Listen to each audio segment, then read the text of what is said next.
If you're experiencing frame stuttering on your Steam Deck, there are several steps you can take to improve performance. Follow this guide to enhance your gaming experience. Step 1. Update software.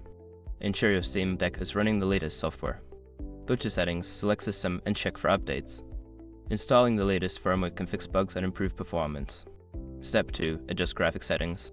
Lower the graphics settings in your games.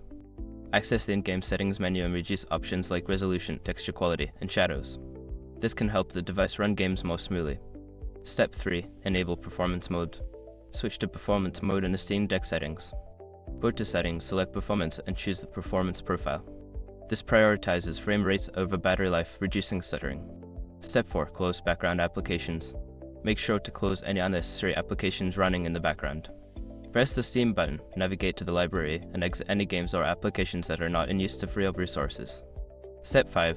Monitor temperature. Keep an eye on the device's temperature. If it overheats, performance can drop significantly. Ensure proper ventilation and consider using a cooling pad if necessary. By following these steps, you should see an improvement in frame stuttering on your Steam Deck. Enjoy your gaming.